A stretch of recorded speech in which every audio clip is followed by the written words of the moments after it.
प्रणाम करते हैं। आज परम हर्ष का विषय है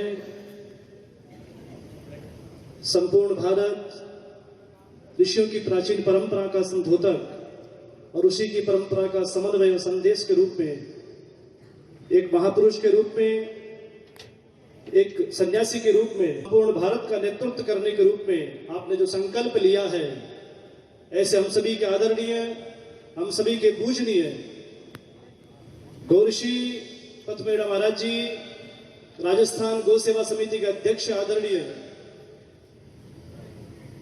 ये शरीर से दुर्बल जरूर है बंधुओं, पर आत्मा से दुर्बल नहीं है, ऐसा मनोभाव जिनके भीतर पैदा है, ऐसे पूज्य हमारे महापुरुष दिनेश गिरी जी महाराज और सम उपस्थित जिनका आप सभी संतों का भी आपने आशीर्वचन सुना कि गौ माता को राष्ट्र माता और भारत को विश्व गुरु बनाने का जो संकल्प, जिनकी पीड़ाएं कहीं कहीं से हम सभी के बीच में से गुजर रही थी, ऐसे सभी इस मुद मंगल में संत समाज को मैं पावन चरणों में प्रणाम करता हूं। समुपस्थित मेरी मातृशक्ति, मेरे सज्जनों, गौ राष्ट्र के प्रति हम गौ सेवक हैं, आप सभी के भीतर बैठी वो परमात्मा रूपी सदैव सर्वदेवमयी गौ मां, उसके पवित्र पावन चरणों में प्रणाम करता हूं, मेरा प्रणाम स्वीकार करें। बंधुओं, हम सभी को जरा सा जागना होगा। स्वामी विवेकानंद ने एक बात कही थी, उत्तिष्ठते जागृते प्राप्य वरानि निबोधित, उठो जागो और लक्ष्य की ओर चल पड़ो। और जब तक लक्ष्य ना मिले हमें रुकना नहीं है, हमें झुकना नहीं है और हमें डरना भी नहीं है। बंधुओं, याद रखें, मुझे अच्छी तरह से याद है 2016 जब भारतीय जनता पार्टी की सरकार हुआ करती थी और ऐसा ही एक सम्मेलन वहां पर जयपुर की धरा पर हुआ था। बंधुओं, चर्चाएं तो बहुत हुई पर चर्चाओं का कोई सार नहीं निकल पाया।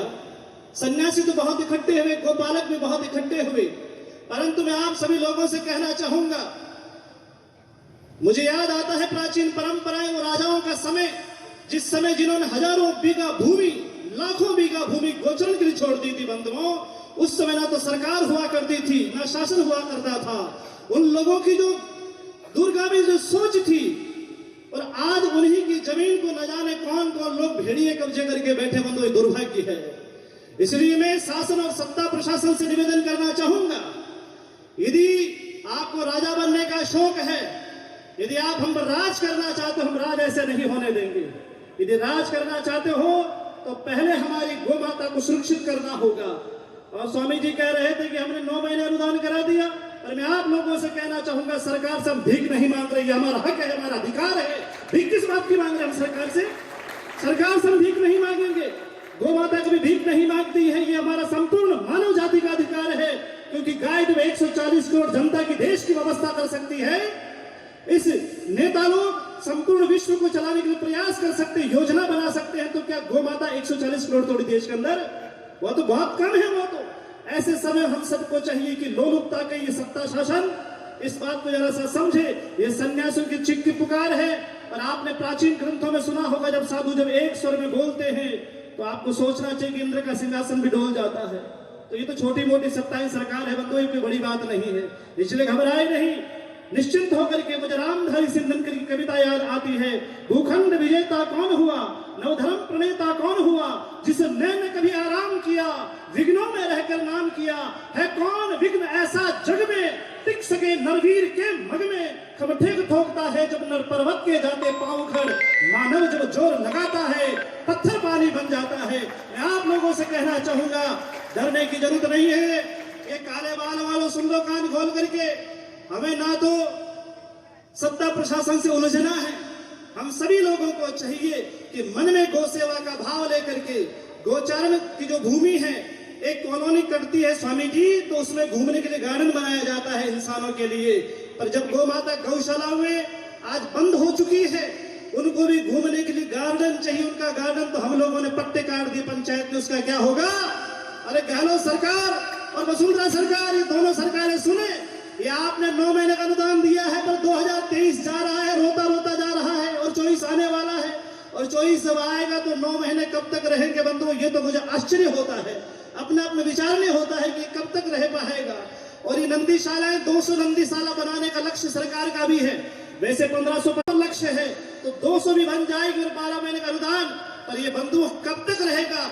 हम तो परमानेंट काम करना चाहते हैं कि जब तक गोवंश रहेगा धरती पर तब तक सरकारें हमारा कहना माने और सरकार को कहना मानना चाहिए, क्योंकि उसी नेता ने भी गाय का दूध पी करके वो नेता बना होगा। एक आईएएस एक आईपीएस उसने भी दूध पी करके वो सत्ता प्रशासन को चला रहा होगा। इसलिए हम सभी को चाहिए और संपूर्ण विशेष रूप से आप सभी लोगों से हमारा आग्रह होगा, हृदय से प्रार्थना होगी कि आप अपने क्षेत्र में जितना हो सके गौ सेवा करें, जितना हो सके सभी को चाहिए। हम जरूरी नहीं कि 300 गोवंश पालें।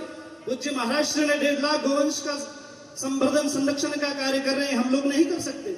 हम एक को पाल सकते हैं, कुत्तों को बाहर निकालना होगा, गाय को घर पर बांधना होगा, ये भी हमको संकल्प लेना होगा।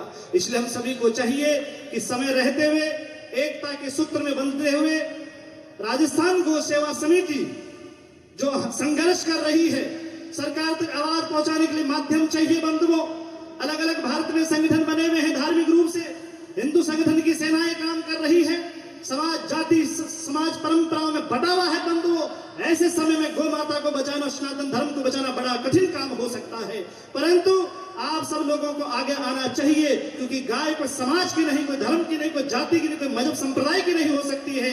गाय माँ है और माँ सबकी होती है। पर याद रखें, माँ पर कोई उंगली उठाए बंधुओं, मुझे योगी आदित्यनाथ के एक शब्द को याद आता है। वो कहते हैं कि सन्यासी को माला और भाला दोनों हाथ में रखना चाहिए, माला और भाला दोनों हाथ में रखना चाहिए, क्योंकि शासन चलाना है, गौवंश को बचाना है। श्री कृष्ण ने भी अपने हाथ में लकुटी रखी थी। वो जानते थे कि जंगलों में जाएंगे तो बहुत सारे ये दैत्य दानव गौवंश को परेशान करने के लिए आएंगे। तो बंधुओं, वो गोपालक थे, हम गौ सेवक बनकर के गो माता राष्ट्र माता बने। और भारत की संपूर्ण कृषि की यदि कोई रीढ़ की हड्डी यदि कोई है, यदि कोई प्राण यदि कोई है, गो माता है। यदि मनुष्य के शरीर में से प्राण निकाल दिया जाए तो व्यक्ति मुर्दा हो जाता है। भारत के प्राण को निकालने का काम वर्तमान की सरकारें कर रही है बंधुओं। इसलिए हम सभी को चाहिए, आदरणीय नरेंद्र मोदी जी ने 2500 करोड़ का श्री राम की मर्यादाओं का पालन करने वाले उनका मंदिर बनाया जा रहा है, यह खुशी की बात है। परंतु गौ माता का क्या होगा? स्वामी जी कह रहे थे, पंडित जी भी विप्र धेनु सुर संत दीन मनुज अवतार। अरे गौ को बचाने वाले का मंदिर बनाने का ये परम हर्ष का विषय, हम सभी लोग इस सनातन धर्म के लिए गर्व का विषय है। परंतु आदरणीय नरेंद्र मोदी जी, भारतीय जनता पार्टी की सरकार से मेरी करबद्ध प्रार्थना होगी कि समय रहते हुए कि गौ माता को राष्ट्र माता का दर्जा प्राप्त हो और आने वाले समय में संपूर्ण जो गौशालाएं हैं, गौ सेवक है, उन पर किसी भी प्रकार का मुकदमा दर्ज ना हो। बंधुओं, ये बड़ा दुर्भाग्य होता है कि बेचारे लड़के रात को अपना पूरा संपूर्ण जीवन तैयार करके छोड़ करके पैसों की तंगी से जगह जगह पेट्रोल भरा कर वहां पहुंचते हैं और गोवंश तो बचता नहीं, कहीं बच भी जाए पर मुकदमा इन पर दर्ज हो जाता है। और ऐसी स्थिति में हम सभी को चाहिए, गौ सेवा समिति से मेरा आग्रह रहेगा कि ऐसे युवाओं का हमें ध्यान रखना होगा, क्योंकि भारत का भविष्य बूढ़े लोग नहीं है, याद रखना। ये सफेद बाल वाले भारत का भविष्य नहीं हो सकते, इनका संपूर्ण जीवन तो गया। एक काले बाल वालों पर संपूर्ण भारत का जीवन टिका हुआ है। इसलिए हम सभी लोगों को चाहिए कि आप लोग संघ छद्धम संघ बद्धम संघ बनान से जानता हूं, हमें साथ साथ रहना होगा, साथ साथ चलना होगा। और भारत को विश्व गुरु बनाना है तो सबसे पहले गौ माता को राष्ट्र माता का दर्जा देना होगा, तभी भारत विश्व गुरु बन सकता है बंधुओं। वैसे भारत विश्व गुरु नहीं बन सकता है। आज भारत माता दुखी है, गौ माता दुखी है।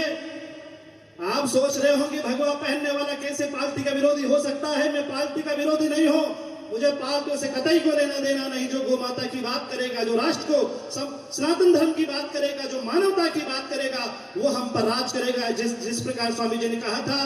तो बंधुओं, हम सभी महापुरुषों को भी सुनना है और जितने भी यहाँ सभी गोपालक पधारे हैं, गौ सेवक पधारे हैं, उन सभी के पावन चरणों में मैं प्रणाम करता हूँ। आप सभी मेरा प्रणाम स्वीकार करें। एक बार जय घोष बोले गौ माता की, बोले भारत माता।